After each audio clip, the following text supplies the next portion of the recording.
धर्मस्य मोचकः। अगर तुम्हारे में इतनी सामर्थ्य नहीं है कि तुम घर परिवार सब कुछ त्याग करके परम वीतराग होकर भगवान में चित्त जोड़कर जीवन को भगवदानंद में डुबो दिया, सबसे बड़ी बात है सप्तज हरिभज, ऐसी सबकी सामर्थ्य नहीं होती। कोई विशेष कृपा पात्र होता है, सब बंधन तोड़ाकर भाग पड़ता है भगवान की तरफ। फिर क्या करे? अगर वो वीतराग परमहंस नहीं बन सकता तो उसको भगवत प्राप्ति कैसे हो? तो बोले गृहम सर्वात्मना त्याज्यम तच्चेत युक्तम न शक्यते। यदि पूर्ण रूप से तुम त्यागी वैरागी बनकर भगवदानंद में नहीं डूब सकते हो तो कृष्णार्थम तत्प्रियुंजीत है। श्री कृष्ण का घर है, श्री कृष्ण का परिवार है, श्री कृष्ण के लिए हम व्यापार नौकरी किसानी करते हैं, जो मिलता है वो श्री कृष्ण की ही सेवा मानकर परिवार को पोषण करते हैं, समाज की सेवा करते हैं और श्री कृष्णार्पणम मस्तु। सारे कार्य श्री कृष्ण को, सारा वस्तु सब सामग्री श्री कृष्ण की, तो तुदीयम वस्तु गोविंदम तुभ्यमेव समर्पय, तो वही गति प्राप्त हो जाएगी जो एक वीतराग परमहंस सन्यासी को होती। पहला सिद्धांत है गृहम सर्वात्मना त्याज्यम, ये जीवन इसीलिए मिला भगवत प्राप्ति के लिए। पर तच्चेत युक्तम न शक्यते, यदि तुम्हारी ऐसी सामर्थ्य नहीं है तो तदर्पिताखिलाचारिता तद्विस्मरणेन परम व्याकुलते, सारे आचरण भगवान के लिए करो, परम पवित्र भगवान की आज्ञा का पालन करते हुए धर्मयुक्त आचरण करो, घर को भगवान का समझो, घर वालों को सबको भगवान का निज स्वरूप देखने की चेष्टा करो, समस्त संपत्ति आचरण व्यवहार सब कृष्णार्पणम कर दो, रात दिन भजन करते हुए अपने कर्तव्य का पालन करो, वही फल प्राप्त होगा। अगर श्री कृष्ण के प्रति ऐसा किया तो तुम्हारे समस्त अनर्थ और पापों का नाश हो जाएगा, तुम भगवत प्राप्त हो जाओगे। संगा सर्वात्मना त्याज्या साचेत युक्तम न शक्यते, वैसे सिद्धांत है किसी का संग मत करो, असंगोहम पुरुषा, किसी का संग। महाभागवतों के संग को मोक्ष का खुला हुआ द्वार बताया गया, ये किसी में नहीं है, ये महाभागवत जन है। यहां कह रहे संगा सर्वात्मना त्याज्य, ये शरणागति की बात हो रही। पहला है सर्वतज हरिभज, सामर्थ्य नहीं है तो समस्त आचरण घर परिवार भगवद अर्पित भाव से हर कर्म कृष्णार्पणम मस्तु, नाम जप, भगवत प्राप्त हो जाओगे। इसके लिए सावधानी है, संग का त्याग करो। कैसे संग का? बोले संगम त्यजेत मिथुनावृत्तिनाम मुमुक्षु, जो मिथुन कहते हैं दो को, जो दो के संयोग से सुख प्राप्त होता है, एक आपकी रसेंद्रिय एक वस्तु, इसके संयोग से प्राप्त सुख में जो मगन, शब्द और श्रवणेंद्रिय संयोग के प्राप्त से, शरीर और जनेंद्रिय संयोग के सुख, रूप और नेत्रेंद्रिय, ऐसे जितना ब्रह्मा के द्वारा रचा हुआ सुख है वो मिथुन सुख है। जो स्वा से मिलता है वो भगवदानंद है, जो पर से मिलता है वो मिथुन सुख है। जब हम भोगते तब सुख मिलता है, चाहे जिस इंद्री से हो। संगम त्यजेत मिथुन वृत्ति नाम मुमुक्षु, जो मुक्त होना चाहता है, भगवत प्राप्त करना चाहता है, वो शब्द स्पर्श रूप रस गंध का भोक्ता ना बन बैठे। कैसे फिर इससे निपटे? बोले भगवद अर्पित, भगवद अर्पित जीवन, भगवद अर्पित भोग, भगवद अर्पित विचार, मुक्त हो जाओगे। संगा सर्वात्मना त्याज्य, पूर्ण रूप से संग का त्याग कर दे, न विषय संग न विषयी पुरुष का संग, एकमात्र महाभागवतों का संग, भगवत प्रेमियों का संग फिर बड़ा दुर्लभ है।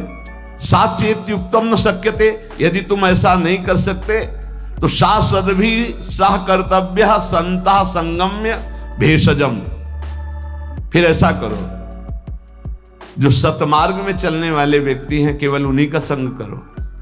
के पास बैठने से भगवत चर्चा होती है, नाम जप की बात होती है, भगवत कीर्तन भगवत गुणानुवाद सुनने को मिलता है, बोधयंता परस्परम, ऐसा संग करो, चाहे स्त्री पुरुष घर गृहस्थी कोई भी हो, जिसके पास बैठने से भगवत चर्चा होती, भगवत नाम, ऐसे लोगों का संग करो। शासद भी सा कर्तव्य, यही कर्तव्य है कि जो सद आचरण करने वाले लोग हैं उनका। पहली बात तो संगम सर्वात्मना त्याज्य, पर ऐसा करना बड़ा कठिन।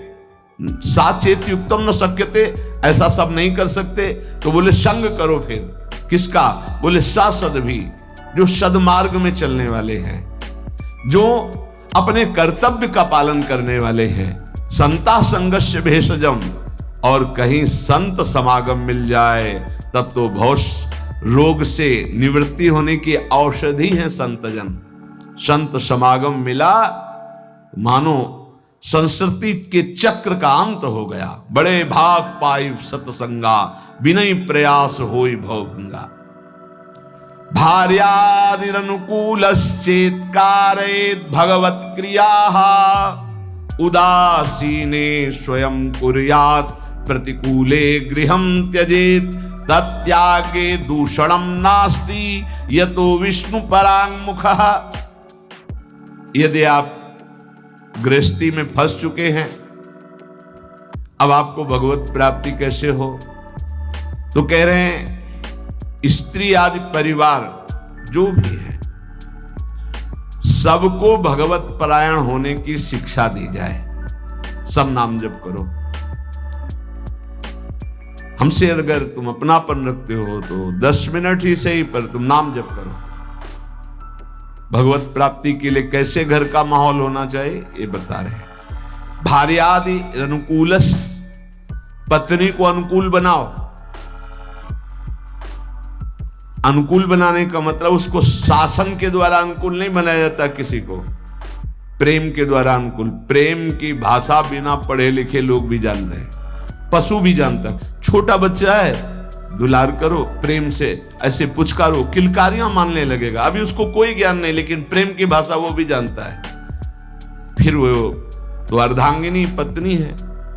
लोगों के हृदय में पता नहीं क्या धारणा बैठ गई है, पुरुष रूप में हो गए तो अपने को पता नहीं ब्रह्म मानते क्या मानते हैं, कि लड़की वाला ब्याह करने आ रहा है, तुमको अपनी बेटी तुम्हारे घर में भेज रहा है, तुम्हारे जीवन भर के लिए तुम्हारा साथी चुन रहा है, तो लड़की वाले की तरफ ऐसी भावना की जाती मानो कोई पाप करके आया, कि आज मेरी पुत्री सुंदर है, पढ़े लिखे है, पर हमारे पास धन नहीं, तो जहां जाता हूं अपमान होता है। नहीं, इतने में तो नहीं होगा ब्याह। तुम्हारा केवल लड़का है इसलिए तुम इतने गर्व में हो? क्या है तुम्हारे लड़के में कौन सी खास सी बात है? केवल लिंग परिवर्तन है तो स्त्रीलिंग में, वो पुरुष लिंग में, वो उसकी संतान है, वो तुम्हारे सामने झुक के दे रहा है। जो भेंट दे दे अपनी पुत्री को भाव से, वो बात अलग। तो वो अपने को गर्व मानते कि लड़का हो गया तो इतना दहेज लेंगे, और पर्चा ऐसे बनाते जैसे दुकान वाला व्यापारी पर्चा बनाता है, इतना इतना इतना, अब ले लो। तो ऐसे दूल्हे का हाथ पकड़ करके लड़की वाले को घर ले जाना चाहिए, राधे श्याम, क्योंकि हमने पैसा दिया है। कैसा विचार समाज का है। तुम अपनी कमाई से सुखी नहीं होना चाहते हो, अपनी पुत्री दे रहा है, कुछ ना कुछ भाव से अपनी पुत्री को दे रहा है। तुम्हारा क्या भाव है? लड़के पक्ष वाले ऐसे गर्व में होते हैं मानो त्रिलोक विजयी हो गए हों, लड़का हो गया तो। इसीलिए हमारे समाज की धारणाएं पापों को बढ़ावा दे रहे हैं। पुत्री हुई तो उसको किस भाव से देखा जाता है, किस भाव से? अगर लड़की न हो तो पैदा कहां से हो?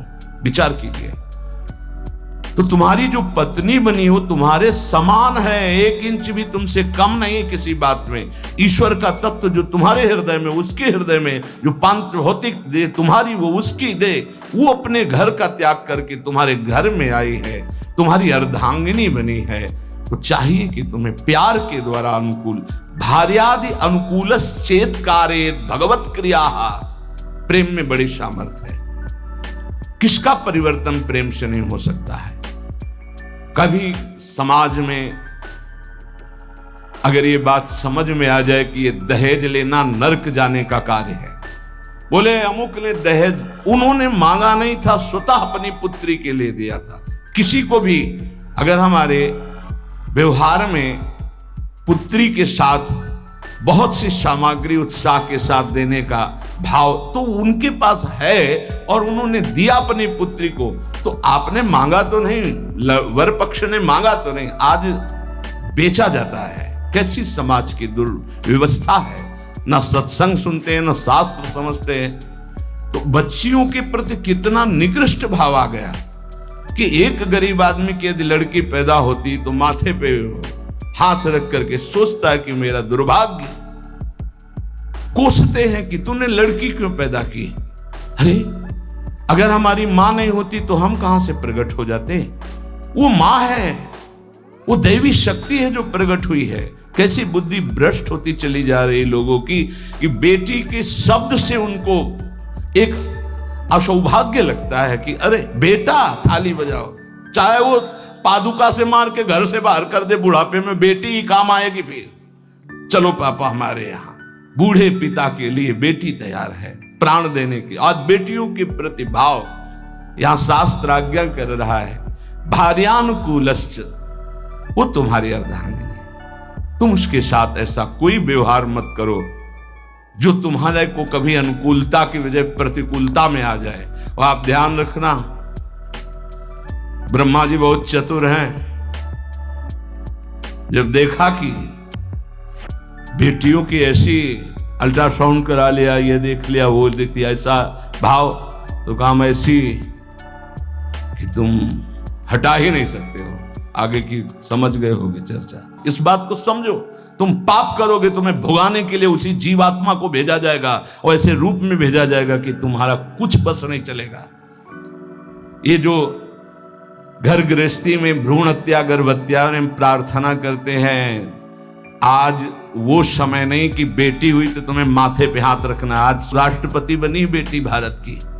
हम बार बार कहते हैं, अभी क्रिकेट मैच की पूरी बेटियां ही आई थी, बहादुर। एक सेना नायक आई थी,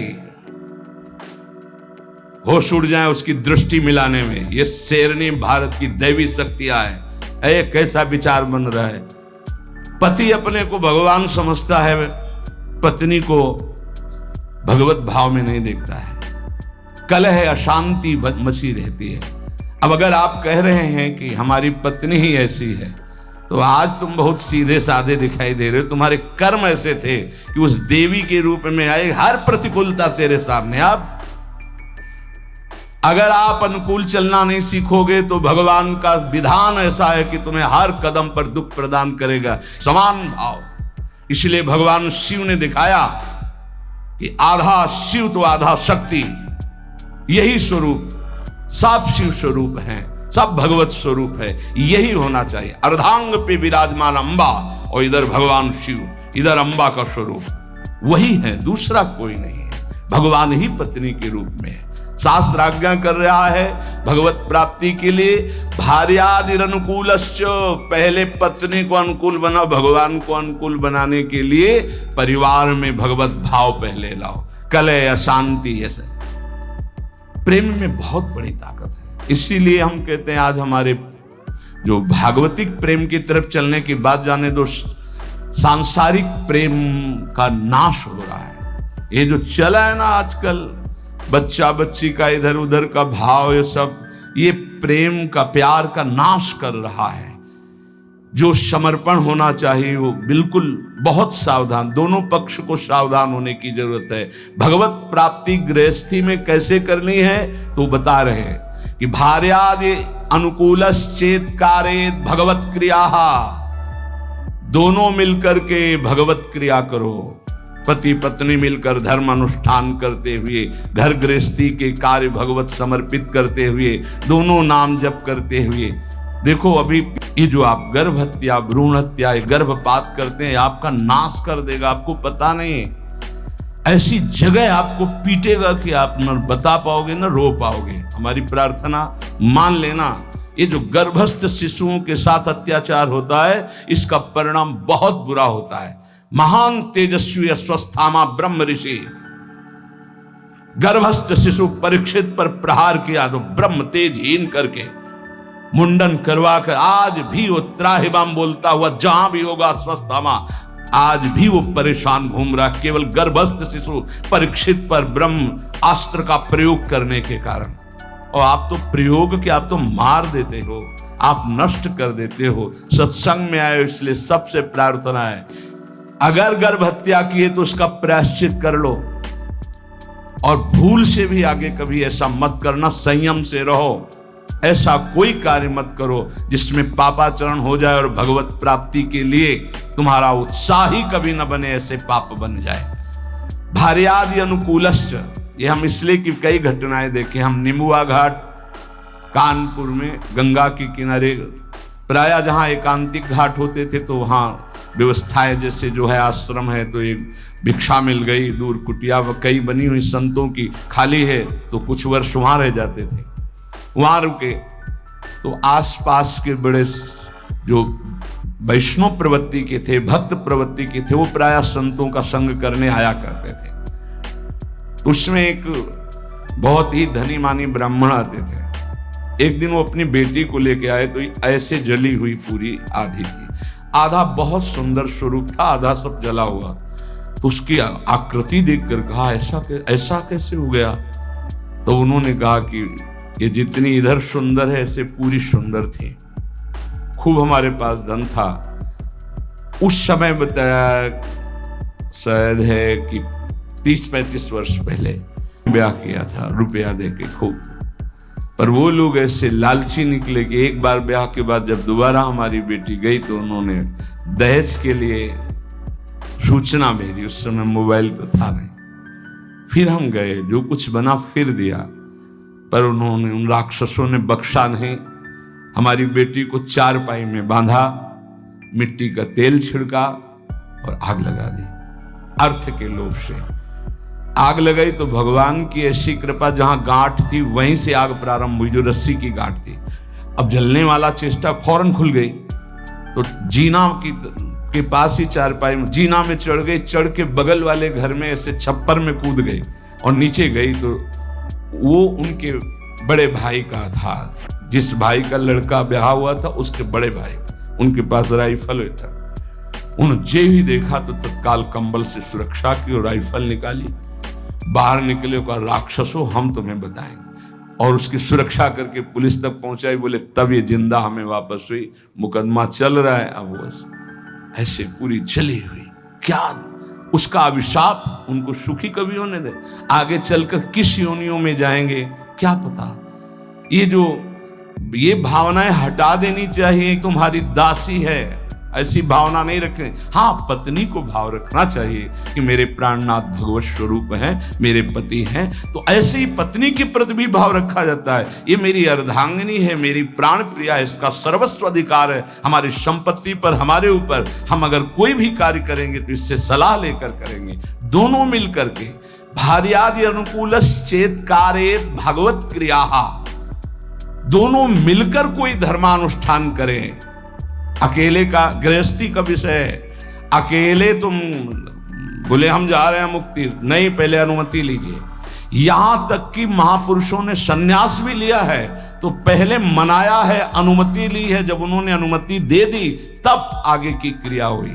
माता से अनुमति और पत्नी से अनुमति अत्यंत आवश्यक है। अगर मां विराजमान है तो उसका आदेश, और पत्नी विराजमान तो भले वृद्धा हो गई है पर उसका अधिकार। हमारे शास्त्र में लिखा है यदि वो वानप्रस्थ में जाना जाता है तो ऐसे बात की करे पत्नी से कि यदि आप अपने पुत्रों के साथ रहकर जीवन व्यतीत करना चाहते तो मुझे आदेश करें, मैं तप के द्वारा अपने जीवन को भगवान में मिलाना चाहता हूँ। और यदि आप हमारे साथ चलना चाहते तो आपका स्वागत है, हम दोनों बैरागी होकर चलें। वो जैसा अनुमति दे ऐसा शास्त्र आज्ञा करता है। ऐसे नहीं मनमानी कि हम स्वतंत्र हैं किसी भी तरह। अगर कोई धर्मानुष्ठान करते हो, पत्नी आपकी है, वो आपका साथ ना दे वो बात अलग है। अगर वो आपके अनुकूल चलती है और आपने कोई धर्मानुष्ठान किया, पत्नी को साथ नहीं ले गए, तो अपने आप उसका ट्रांसफर हो जाएगा उसके पास। पाणिक ग्रहण की कोई खिलवाड़ नहीं, धर्मानुष्ठान ट्रांसफर हो जाएगा। और पूर्ण धर्म का संकल्प तभी माना जाएगा जब वो भार्या तुम्हारे वामांग में विराजमान होगी। जब सिया जी भूमि में विलीन हो गई तो रघुनाथ जी जब यज्ञ किए तो स्वर्ण की सिया जी बनाकर वामांग में विराजमान की गई। और तुम्हारी अर्धांगिनी विराजमान हो, तुम धर्मानुष्ठान करने जा रहे हो, सफल हो जाओगे। भार्यादि अनुकूलश्चेत कारेत भगवत क्रियाहा। गृहस्थी में हो तो तुम्हें पहले अपने परिवार को अनुकूल बनाना होगा, पत्नी को, माता पिता को, परिवार को भगवत स्वरूप मानते हुए अनुकूल उसको बनाओ, धर्म के द्वारा, भागवत भाव के द्वारा। उदासीने स्वयं कुर्यात प्रतिकूले गृहम त्यजेत। यहां कह रहे हैं उनकी आज्ञा से सेवादि के द्वारा राजी करके फिर भजन की प्रवृत्ति बढ़ावे। पहले पति पत्नी को अनुकूल करे, परिवार को अनुकूल, जो भगवत प्राप्ति का रास्ता है। ऐसा नहीं जैसे एक दो लोग आए कि अब हम तो नहीं, दोनों राजी तो राजी, नहीं तो धर्म से चलो जैसी धर्म आज्ञा करती। पाणिक ग्रहण के समय ये श्रुतियां, ये शास्त्र जो साक्षी बनाए गए थे वो पति पत्नी के भाव से बनाए गए थे। वो तुम्हारी इच्छा नहीं, लेकिन उसकी भावना की पूर्ति के लिए आपको गृहस्थ धर्म स्वीकार करना चाहिए। अगर भगवत भाव के विरुद्ध और बहुत ही कुटिल स्वभाव है तो देखो यहां शास्त्र का क्या कह रहा है, एकदम विरुद्ध, धर्म विरुद्ध, भगवत भाव विरुद्ध, बिल्कुल कुटिल व्यवहार, तो फिर बात अलग है कि अब वो धर्म में साथ नहीं दे रही, तो आप धर्म करो। फिर भी पाणिक ग्रहण किया तो धर्म का हिस्सा उसके समीप जाएगा, उसका कल्याण होगा। ऐसे कोई खिलवाड़ नहीं पाणिक ग्रहण करना। जो परांगमुख, भगवत परांगमुख, भगवत विमुख है, वो कोई भी हो, फिर तो जाके प्रिय, ये सिद्धांत तब लागू, जाके प्रिय न राम वैदेही तजिए ताहि कोटि वैरीशम यद्यप परम शनेहि। अनुकूलस्य संकल्पाः प्रतिकूल विसर्जनम रक्षस्यतीति विश्वासो भरतत्वे वर्णे यथा आत्मनैवेद्य कार्पण्ये षड्विधा शरणागते। अब शरणागति का स्वरूप समझिए। प्रभु के अनुकूल सदैव चलना, इस शरणागति का संकल्प कर लेना चाहिए। जो गीता में, भागवत में, जो गुरुजनों ने, संतों ने आदेश किया है वो प्रभु के अनुकूल है। श्री कृष्ण अनुकूलेन प्रतिकूलस्य विसर्जनम। भगवान के, गुरु के, संतों के वाक्यों के प्रतिकूल कभी न चलना। अनुकूलस्य संकल्पाः, ये जीवन भर के लिए संकल्प लिया जाए अपने लोग मिलकर कि प्राण चाहे चले जाएं, धर्म के विरुद्ध आचरण नहीं करेंगे। प्रतिकूलस्य विसर्जनम, प्रतिकूल आचरण कभी हम प्रभु के नहीं करेंगे, प्रतिकूल आचरण नहीं करेंगे। भूल न दे कुमारग पाओ। और रक्षिस्तीति विश्वासो, मेरे भगवान मेरी रक्षा करेंगे, पक्का विश्वास बना लो। शरणागति की तरफ कदम बढ़ाने के लिए ये पक्का विश्वास बना लो, भगवान मेरी रक्षा। कई जगह ऐसी देखा है। एक जगह हम फूल चयन कर रहे थे प्रभु के लिए। अब चित्त वृत्ति प्रियाजू में फूलों को देख, ये फूल ऐसा, और कदम आगे बढ़ रहे थे और वो वाकूफ था, जैसे किसी ने हमको ऐसे रोक दिया। अचानक दृष्टि ऐसे रोका, जैसे मानो कोई धक्का मारो, तो एकदम ऐसे अगला कदम जो गिरने वाला था वो एक एक कदम पे प्रभु, एक एक कदम पे, पूरे जीवन की बात करें, एक एक कदम पे प्रभु ने रक्षा की, प्रभु ने ही रक्षा की। तो रक्षिस्तीति विश्वासो, दृढ़ विश्वास करो, जिनकी तुम शरण में हो तुम्हारे को हर समय देख रहे, तुम्हारी रक्षा करेंगे। कभी अगर ऐसी घटना दिखाई दे कि भगवान ने भक्त की रक्षा नहीं की, तो पहली बात है कि बाहरी आडंबर है, भक्ति में विश्वास निष्ठा नहीं है। पहली बात मान लीजिए। बाहर से कभी कभी इतना लुभावना स्वरूप होता है कि हनुमान जी जैसे परम ज्ञानी भी लुभायमान हो जाते हैं। जिस समय वो राम राम का कीर्तन कर रहा था, संत भेष था, पर्णकुटी थी, सरोवर था, बिल्कुल फिट, ऐसा लग रहा था जन्म जन्मांतरों से ऋषि ही है, वो है कालनेमी राक्षस था ना। हनुमान जी जैसे परम ज्ञानी प्रभावित हुए कि नहीं हुए? जाके प्रणाम किया, बोले मैं बैठे बैठे देख रहा हूं अब रावण का पार्षद, उसको पता है युद्ध हो रहा है, बोले राम रावण युद्ध हो रहा है। महाराज मुझे पता है आप संजीवनी बूटी लेने जा रहे हैं। महाराज आप तो त्रिका लग गए। बोले हाँ तुमको भी त्रिका लग बना सकता हूं। महाराज आदेश करो। वो नहा के आओ, गुरु मंत्र दे रहे हैं। बिल्कुल भोले भगत की तरह हनुमान जी महाराज है। स्नान करने गए तो रघुनाथ जी ने प्रेरणा करी मकरी को, जब पकड़ा हनुमान जी को, हनुमान जी ने मुष्टिका का प्रहार किया तो देवी की रूप, अप्सरा के रूप में प्रकट हुई और कहा यह राक्षस है, भगत नहीं है। अच्छा, बोले कालनेमी राक्षस है, केवल आपको भगवान के सेवा से विमुख करना चाहता है, क्योंकि ये किसी भी तरह रात व्यतीत हो जाए ऐसा। बोले ऐसी सोच को तो हम तत्काल नष्ट करते हैं। हनुमान जी के बोले आओ गुरु मंत्र ले। बोले नहीं, पहले गुरु दक्षिणा ले आप।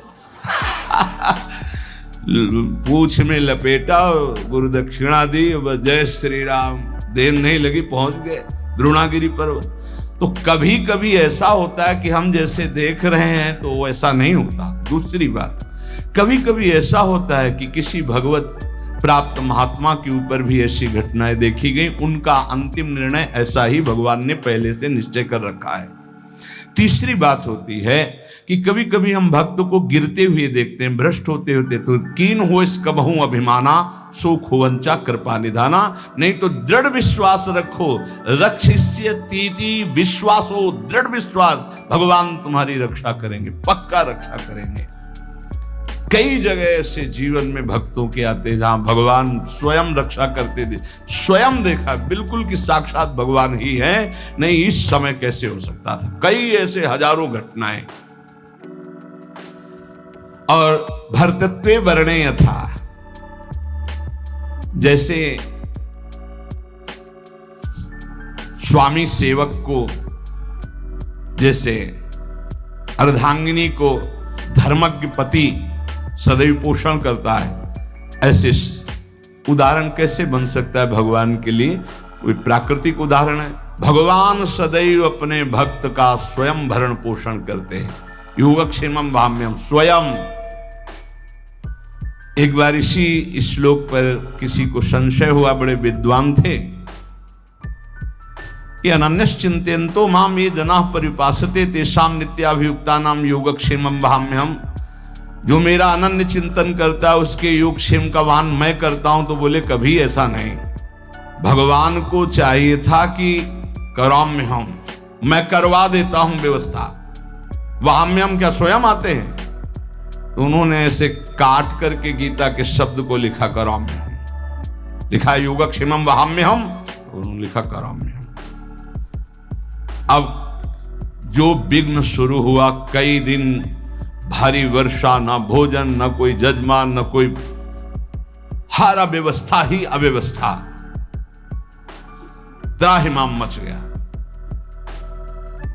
स्वयं भगवान श्याम सुंदर भोजन की सामग्री सब लेकर के आए। जब वो घर पे नहीं थे, गए हुए थे, देखा बड़ा सुंदर बालक और यहां से खून निकल रहा है, रक्त निकल रहा है। तो उन्होंने कहा कि बेटा ये कैसे? उनकी पत्नी ने कहा।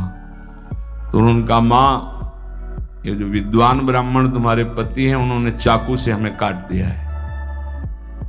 ऐसे निर्दयी कैसे हो सकते हैं? तुम किनके बेटे हो, कौन हो? बोले मत जानो, मैं आपको भी और आपके पंडित जी को भी बहुत प्यार करता हूं। ये लो सामग्री, कई दिनों के लिए ऐसी सामग्री, और ये लो रत्न रख दिया, इन्हीं से खूब खाते पीते रहना। उनको बता देना कि ऐसे अपराध ना किया करें। जब पंडित जी लौट के आए तो उनके अर्धांगिनी, तुम इतने निर्दयी हो गए हो, तुमने इतने सुंदर सुकोमल बालक के भाल पर चाकू मार दी, पागल हो, पागलों जैसी बात कर। बोले विश्वास करो, देखो ये सामग्री, ये रत्न आदि वो रख गए हैं। और नौकिशोर बालक था, 14 वर्ष का, और वो कह रहा था पंडित जी ने। तो उनको ओहो, मैंने गीता जी के एक शब्द को काटा था, वाहम्यहम्। ओ प्रभु मुझे क्षमा करो, मुझे पता नहीं था हम तो शब्द समझ रहे थे, गीता जी तो साक्षात आपका अंग है, वांग्मय स्वरूप है। और आज मुझे पता चल गया कि आप वांग्मय हम स्वयं करते हैं, कर्म में हम किसी को भेजते नहीं, स्वयं आते हैं। हम पहचान नहीं पाते, श्री कृष्ण स्वरूप में आते हैं। तो विश्वासो भरतत्वे वर्णे यथा, भगवान तुम्हारे जीवन भर और जीवन के बाद का भी ठेका लेते हैं यदि तुम शरणागत हो। आत्मनि वेद्य कार्पण्य, आप अपने आप को समर्पित कर दो भगवान की शरण में और दीन हो जाओ, दैन्य भाव, दीन हो जाओ। दीन का मतलब वास्तविकता से देखो, हम कुछ नहीं कर सकते। हमारे भगवान हमको मनुष्य दे दिया, हमको सत्संग दिया, हमको नाम जपने की प्रेरणा दी, हमको नाम मिला, नाम की सामर्थ्य जागृत हुई, भगवत प्राप्ति हुई। सब में केवल भगवान की विशेष कृपा ही कृपा। सर्वसंग परित्याग, असमर्थ हैं तो साधु संग तुम्हें समर्थ बना देगा। भगवत सेवा के अनुकूल भाव पदार्थ ग्रहण करो, प्रतिकूल पदार्थों का, भावों का, व्यक्तियों का त्याग करो। परिवार को अनुकूल बनाने की चेष्टा करो, पत्नी पुत्र आदि से वैर विग्रह झगड़ा आदि मत करो। भाग करके कहीं जाने की जरूरत नहीं कि हम परिवार त्याग दिए। पहली बात, वहीं रहकर भजन। यदि वहां सब प्रतिकूल व्यवहार है और भगवत विमुख जन है, फिर आपके लिए छूट है। क्या? आप अपने भगवत भाव को पुष्ट कर सकते हो। पांचवा, दृढ़ विश्वास प्रभु में, आत्मनिवेदन और दैन्यता, ये महान सद्गुण शरणागति के अंतर्गत